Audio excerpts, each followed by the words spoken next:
ሰላም የአሕዋት ኣሓትን ብመጀመርያ ንድምፂ ሰልፈን ሃዳ ኤርትራ ብዛዕባ 20 ሰነ ዘለኒ ርእይቶን ሓሳብን ሪፍሌክት ንክገብር ወይ ንክገልጽ ዝዓደምኩምኒ ብልቢ ከመስግነኩም ይፈቱ። ኣብ ተካይድዎ ዘለኹም ቃልሲ ኣንጻር ገባት ስርዓት ህግደፍ ድማ ዓወትን ኣሳልጦን ይምነየልኩም። ብዛዕባ እዛ ታሪኻዊት ረዛን ዕለት 20 ሰነ መዓልቲ ስዋኣት ዓመት ሓለፈ ዓመት መፀ ንማዕርግን ክብርን ስዋኣትና ኣብ ውሽጥን ወፃእን ንምእንቲ ናጽነትን ሓርነትን ዝተኸፍለ ረዚን ዋጋ ንምዝካር እነብዕለላ መዓልቲ ስለ ዝኾነት ዘለኣለማዊ ዝኽሪ ንስዋኣት ኤርትራ ካብ ራስ ዱሜራ ክሳብ ራስ ቆሴራ እናበልኩ ናብቲ ዘቕረብኩምለይ ሕቶታት ክኣቱ። እታ ቀዳመይቲ ሕቶ ንዓና ኤርትራውያን ትርጉምን መልእኽትን ዝኽሪ መዓልቲ ስዋኣት እንታይ እያ ትብል ሕቶ እያ።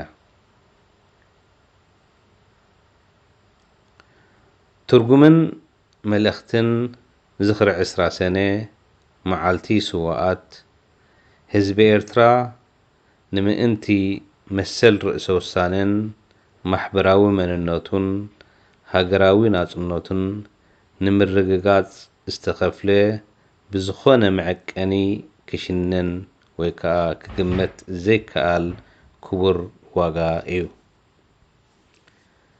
እንተኾነ ሃገርና ነፃ ኮይና ካብ እትበሃል 29 ዓመታት ተሕሊፋ ኣላ። ግን ኣልቦ ፍትሕን ሓርነትን ኮይና ጥራይ ከይኣክል መንእሰያታ ኣብ ፈቆዶ ስደትን ባሕርን ሰሃራን ዝሞቱላን ዝቕዘፉላን ዘለዉ ስእላዊት ሃገር ኮይና እያ ትርከብ ዘላ።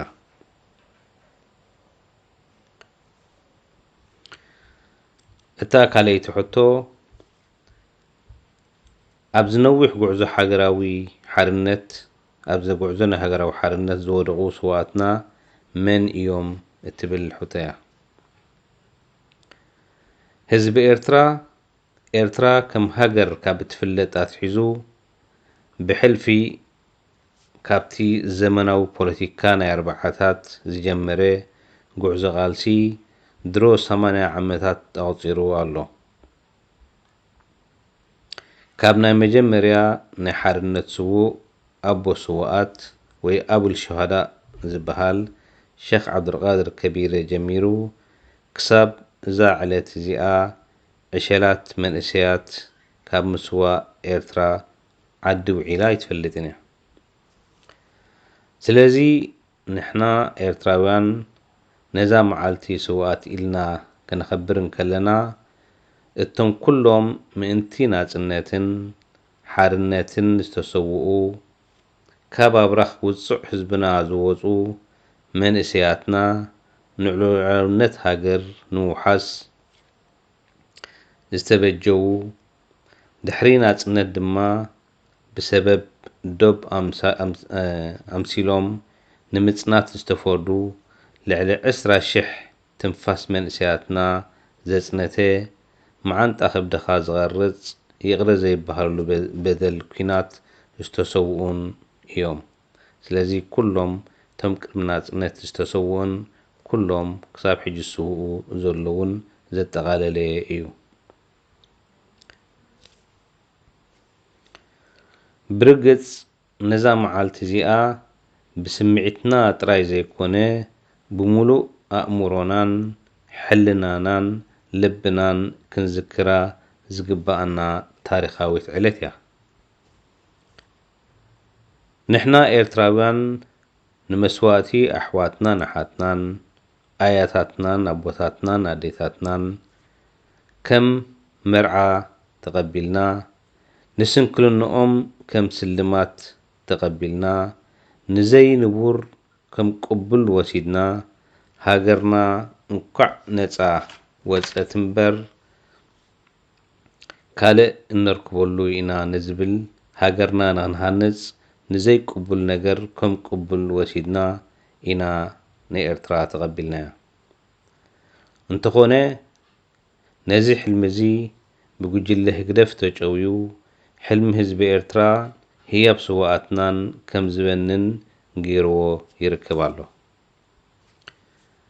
ህግደፋውያን ንሕልምና ኣምኪኖም ከይኣኽሎም ን10 ሰነ መዓልቲ ሰዋኣት ኤርትራ ከም ናይ ውልቆም ንዖም ጥራሕ ዝብፃሕ ገይሮም እዮም እውን ዝምድሩ።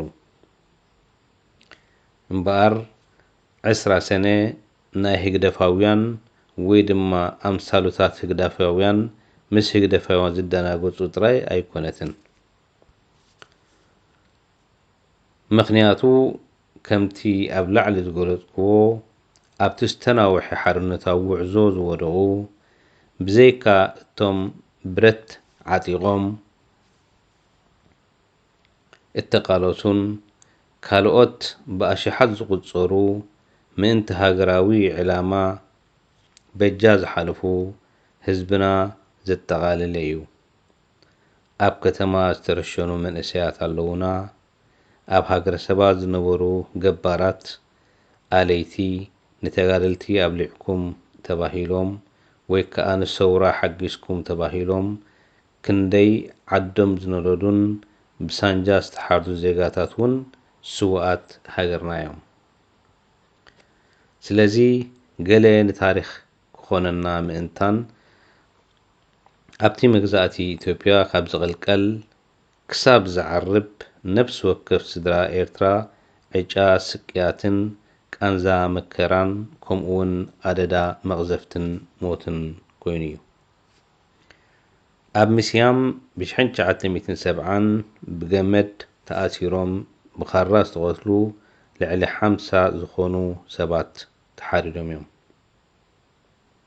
ብጸላም ሰሉስ ትፍለጥ ኣብ ዖና ብ2 ታሕሳስ ብ1970 ልዕሊ 750 ኣባላት ናይታ ከተማ ብኣስካሕካሐይ ኣገባብ ተረሽኖም እዮም። ኣብ በሰክዲራን ከባቢኣን ብ30 ሕዳር 1970 ልዕሊ 120 ሰባት ተቐቲሎም 10 ዓድታት እውን ነዲደን። ኣብ ሃዘሞ ሓምለ 31 1976 49 ዝግመታ ዓድታት ኣንዲዶምን ኣሕሪሮምን 279 ሰላማዊ ህዝቢ እውን ቀቲሎም። ኣብ ትኽንብያን ከባቢኣን ብ11 የካቲት 1976 ኣብ ዓዲ ብርሂም፣ ዓዲ ሸኽ፣ ዓዲ ሃስሪ ልዕሊ 100 ሰባት ብሳንጃን ጥይትን ቆልዑትን ኣንስትን ዝረክቦምን ሓሪዶም። ኣብ ኮረኮን ከባቢኣን ተሰነይ፣ ኣቁደት፣ ኣብ በዓል ወኪልባ እምባደርሆ እውን ብዙሓት ማእልያ ዘይብሎም ህዝብና ተቐቲሎም እዮም። ከረን ቀንዲ መዋፈሪት ተባሂላ ስለ ትፅዋዕ ዝነበረት ካብ 1961 ክሳብ 1976 ብለይቲ ጥራይ ዘይኮነ እንኮላይ ብቐትሪ እተስካሕክሕ ሃገር ኮይና ህዝባ ብጭንቀት ዘሕልፈሉ ዝነበረ ተሸቑሪራ ትነብር ዝነበረት ከተማ እያ። ምክንያቱ ማዕከን ናይ ተጋደልቲ ወይ ከዓ ተጋደልቲ ትምግቡን ተጋደልቲ ገንዘብ ተዋፅልሁም ዝበሃል ሓደገኛ ዝኾነ ብመንግስቲ ኢትዮጵያ ዝተዳለወ ንህዝቢ ከረን ዘጃጁ ክንደይ መንእሰያትን ክንደይ ህዝብን እውን ሃሊቑ እዩ። ከምኡውን ኣብቲ ምጅማር ሰውራ ካብ ሓምሊ ኢድሪስ ዓወት ተትሒዝካ ብዙሓት ዓድታት ነዲደን ብዙሕ መንእሰያት እውን ሃሊቑ ብዙሕ ህዝብና እውን ኣደዳ ስደት ኮይኑ እዩ። እምበኣርከስ መዓልቲ ስዋኣት ክንብል እንከለና ንህግደፋውያን ወይ ንኢሳያስን ጉጅሉኡን ጥራይ ዝምልከት ኣይኮነን። ኩሉ ህዝቢ ኤርትራ ዋጋ ከፊሉሉ እዩ። ሕጂ እውን በብመዓልቱ በዝህሉ ስርዓት ዝغዘፉ ዘለዉ ስዋኣት ኣለውና ስለዚ ስዋኣትና ክንብል ከለና ንኩላቶም እቶም ክሳብ ሕጂ ዝስውኡ ዘለውን ዘጠቃለለ እዩ እታ ድሕሪኣ ትመጽእ ሕቶ ስለምንታይ እያ 20 ሰነ መዓልቲ ስዋኣት ተባሂላ ወይ ስለምንታይ ከም መዓልቲ ስዋኣት ተወሲና ትብል ሕቶ እያ 20 ሰነ ወይ ከዓ ብ20 ሰነ 1982 ጽንዓት ህዝቢ ኤርትራ ንሻድሻይ ወራር ዝፍለጥ ገዚፍ ወራር ስርዓት ደርጊ ንልዕሊ 95 መዓልቲ ተዋጊኡ ዝደምሰሰላ ታሪኻዊት መዓልቲ እያ እዛ መዓልቲ እዚኣ ካብተን ንጸላኢ ዘርዓዳ መዓልቲ ምዃና ቀያሕትን ጸለምትን ኣሕዋትና ኣሓትናን ዝኸፍልናላ መዓልቲ ስለ ዝኾነት ክንሕበነላ ዘለና ታሪኻዊት መዓልቲ እያ ኮይኑ ግን ናግድን ድዩ 20 ሰነ ከም መዓልቲ ስዋኣት ጥራሕ ከነብዕላ ንዝብል ሕቶ ነዛ ሕቶ ንምምለስ ኣብ ንቡር ሃገር መዓልቲ ስዋኣት ኮነ ካልእ ሃገራውያን በዓላት ብቕዋምን ሕግን ክውሰኑ ዘለዎም ናይ ሓባር ኣረዳድኣ ዝቖመሎም ረዘንቲ ዕለታት ስለ ዝኾኑ ብግቡእን ኣገባብን ናይ ፓርላማ ተታሒዞም ክውሰኑ ዝነበሮም ዕለታት እዮም እንተኾነ ዲክታተራዊ ገባት ስርዓት ኢሳያስ ግን ከም ፊን ስለ ዘብሎ ንሱ ብድሌቱ ስለ ዝውስን ዕለት 20 ሰነ ከም መዓልቲ ስዋኣት ኢሉ ወሲንልና ህዝቢ ኤርትራ ክሳብ ነፃ ፓርላማ ገይሩ ሃገራዊ በዓላቱን ዝውስን ነዛ ዕለት ከም መዓልቲ ስዋኣት ከነኽብራ ይግባእ እምበኣርከስ ኤርትራዊ ዘይተሰዋኣላ ወላ ሓንቲ መዓልቲ እውን የላን እቶም በጃ እታ ከም ብሌን ዓይንና እንሪኣ ሃገርናን ህዝብናን ዝሓለፉ ብኽብሪ ክንዝክሮም ናትና ሓላፍነትን ግቡእን እውን እዩ ኣብ ኤርትራ ብዙሕ ታሪኻዊ ቅያታት ተሰሪሑ ህዝቢ ኤርትራ እውን ብዙሕ ቅያታት እውን ሰሪሑ እዩ ንኣብነት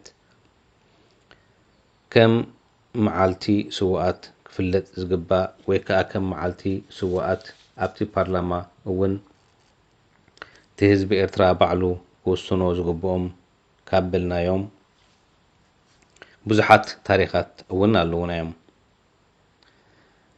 መዓልቲ ቀዳማይ ናይ ሓርነት ስውእ ሼክ ዓብዱልቃድር ከቢረ መዓልቲ ስውእ ጀማሪ ብረት ሰውራ ስውእ ሓሚድ ኢድሪስ ዓዋቴ